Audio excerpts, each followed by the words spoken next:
This is my makeup shirt. Guys, bear with me. Hi, my name is Tasia. Welcome back to my channel. I am a registered nurse. And I make content about my daily life, also nurse-related videos. If you're into that, go ahead and like, comment, and subscribe. I'm still figuring out my makeup section, but for right now, that's what we're doing. I'm currently filming a week in my life leading up to residency, but I wanted to make a separate video about nurse interviews that I've been through in the process, and like some pointers, because I know some people are getting ready to graduate or some people are applying to jobs. And I swear this time I'm not just gonna do my pluck my eyebrows the window time. I'm also in a rush. So yes. So I started applying for jobs as soon as I got out of my preceptorship, because for some reason at my school you don't graduate until like 2-3 months after the term is over. So my last class was probably April something, and then I didn't graduate until May 21st. And it seemed like all of the people that I followed on social media who lived out of state were already applying to residency programs, which is unheard of in California. Seemed like it was a requirement that you pass your NCLEX and then you could apply. You couldn't like not have your RN and still apply to the residency program. So I started to apply. Of course, my first choice was labor and delivery. But then I just started applying to anywhere because I started getting particular about what hospital I wanted to work at. I just wasn't, I didn't want to just drive anywhere. I wanted to be within 20 minutes of where we lived, so I made those hospitals a priority and I applied to all of their residency programs. Of course, I was still hoping it would be L&D, but I just started getting less picky because being in close proximity was a bigger deal to me. So once I figured out what hospitals I wanted to apply to, you did a little research on that. I started gathering all my letters of recommendations. So I asked a few teachers and clinical instructors that I was close with. Only 2 of them got back to me, which is fine. One of them, she was like, oh yes, of course, I'd love to write you one. My schedule is very busy and a ton of people asked me, so it'll be a while until I get back to you. That's fine. That's why you always ask more than one person, and you don't really need it to say much besides she was punctual, she showed up on time, just little things about you. They don't need to like, I don't think it's as in depth as when you're trying to get in nursing school, because they want to know like more about your personality and things. So I got a letter 2 letters of recommendations from clinical instructors, and then my preceptor wrote me a letter recommendation. I think that was all that I had. I was gonna ask my medical assisting job, but we didn't end on good terms. I kept getting different managers and I would see them less and less, so I just wasn't comfortable asking them. But that doesn't take away the fact that I was there for 6 years, so I wasn't worried about that. I started to apply, and then it had happened slowly and then picked up kind of randomly. So my first call back was, it wasn't my first choice hospital, but it was still within 20 minutes where we lived. And she let me know that we scheduled a phone interview, and then she let me know that no L&D was available, but then she wanted to know my other choices. And I think it was between the OR, the ER, and ICU. I do not want to do ICU. I have no desire to do ICU. I like my patients to talk to me, so no, wasn't what I wanted. So she set me up with an interview in person with the manager. I went and met with the manager. You guys saw that vlog, or you should see that vlog. If you haven't, go watch it. Basically, I got completely dressed up And the interview went great. He just asked me like why I want to be in the ER, what so far in my nursing journey has been helpful, and what are my goals within the hospital. They just want to know that they just want to know that you're going to stay there long term. And, you're not just going to leave as soon as possible. My questions for them are like, what's your supporting staff? I would say as a new grad, it's very important to have care techs or MAs, whatever the case may be. Not saying that you shouldn't take vitals or turn beds or whatever the case may be. It's just you kind of need that support when you're trying to do more focused stuff, and then you could do the other things. I feel like I could be wrong, but that's just my take on it. Got that job acceptance, and then other jobs starting to roll in. They were more into the city, and they were all on Zoom, so I didn't have to go in person. I interviewed with the OR, and then I had another interview with L&D, but nobody showed up to the interview, so I accepted the OR position. I'm sorry, let me backtrack. The hospital that I really wanted to work at actually reached out to me, and at the time I picked OR over ED. And then the other hospitals that were offering L&D were in the city, but like I said, they didn't show up to theirs. But the hospital that I wanted in the first place, I interviewed with them and I accepted the OR position. But then I started talking to my preceptor. I talked to a charge nurse that I know, and they were both telling me that you shouldn't go to the OR as a new grad. Like, try to get your skills in now rather than later. And that's not to say if that's something you're interested in, you shouldn't do it. I think everybody has their own wants and desires. Just like I don't want to do ICU. If that's somebody else's, like, that's what they want to do. So I reached out to the recruiter again, and I changed my mind. I'm sure she was sick of me by this time, but I interviewed with the ED, and that's the job, the residency I'm gonna start now. And she was the one who asked, this was the only interview that asked me NCLEX style questions. She wanted to know if I knew the signs of a stroke, what patient priority I would take. She wanted to know what I would do if I had a question about something, like the what's that called? Leadership prioritization. Ooh, that NCLEX stuff just left my brain. Y'all know I have to try every single pair of lashes before I put them on, because like I say, lashes go with different stuff. She was asking a ton of questions, and I was super nervous. I was hoping I was answering them right, but she gave me the job offer over the phone. So that was amazing. I did that.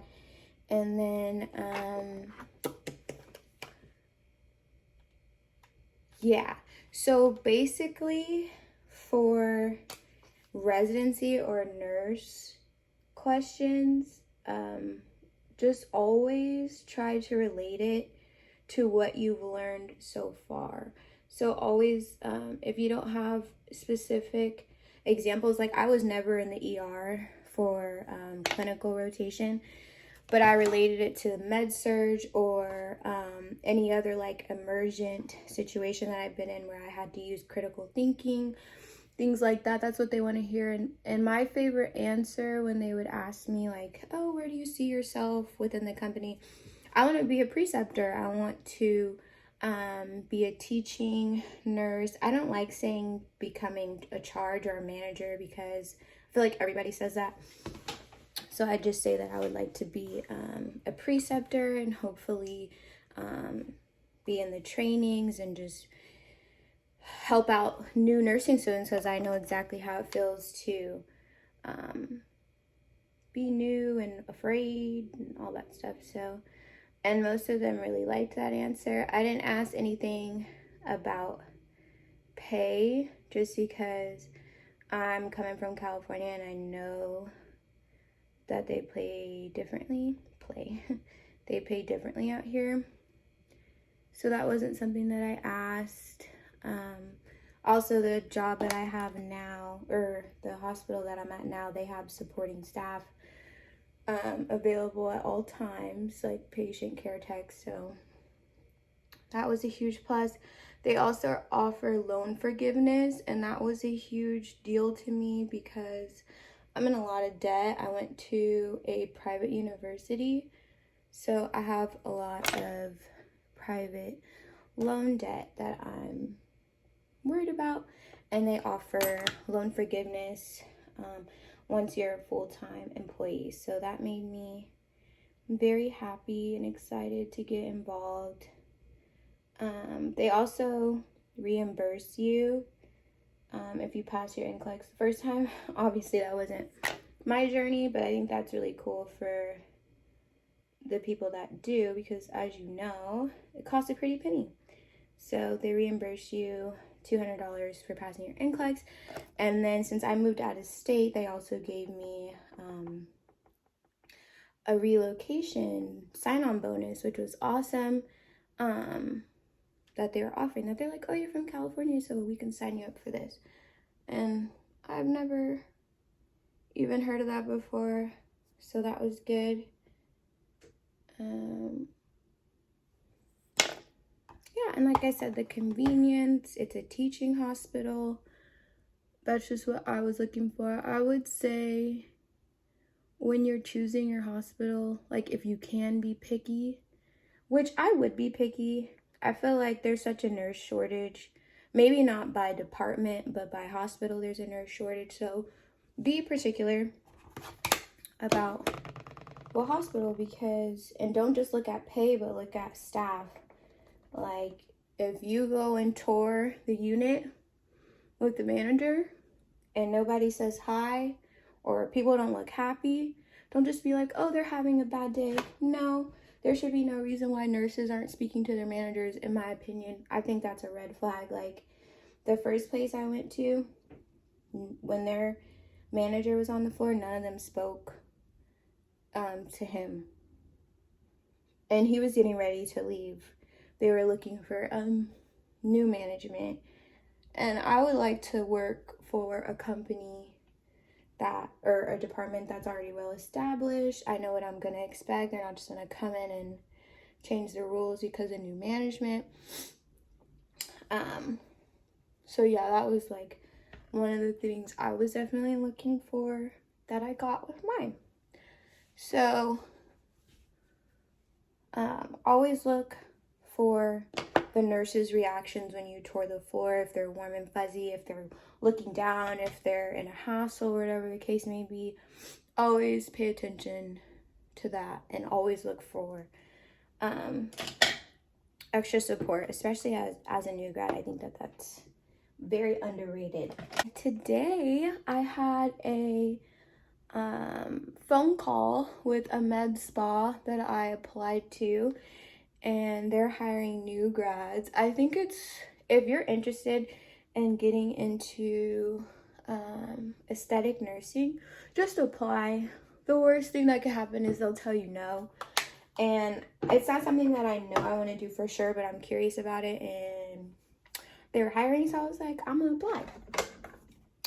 So the interview went well. He just wanted to know why I wanted to be in aesthetic nursing, and a lot of the videos that I watched, I don't know what this is. A lot of the videos that I watched were on YouTube.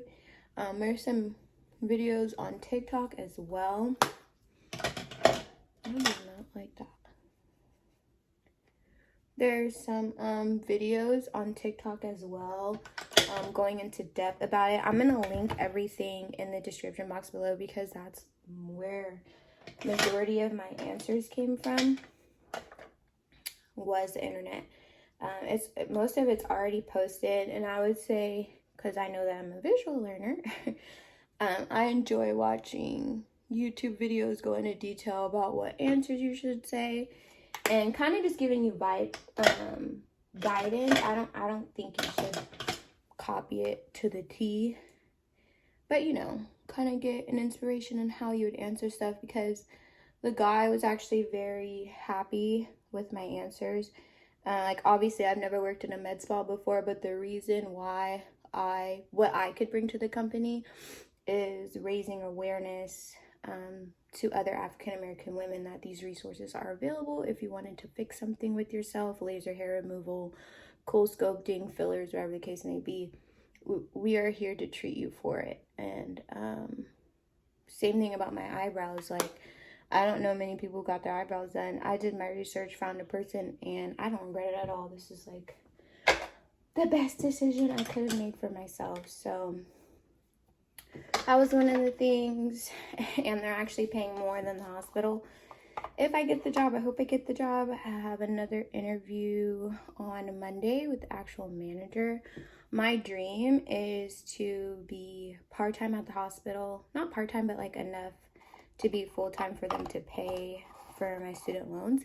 And then also be part-time at the med spa up until I have kids. And then once I have babies, I'll decide what I want to do, whether it be staying at the hospital or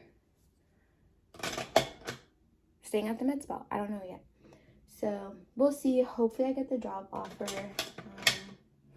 The next time I talk to you guys, I should have more information, so look out for that vlog as well. And just like that, I am not done. I have to bake my face. That's makeup, y'all know. I don't take off my bake until I leave the house. I hope that was explanatory. I'm sorry if that was really, really fast. It's just I ran out of time, and I'm not going to be getting ready for a very long time. Well, that's a lie, because I'm going to get ready on Monday for my interview. Maybe I'll refilm it if I don't like it, but probably not. So all of the links will be down below. Thank you for watching. Don't forget to like, comment, and subscribe. And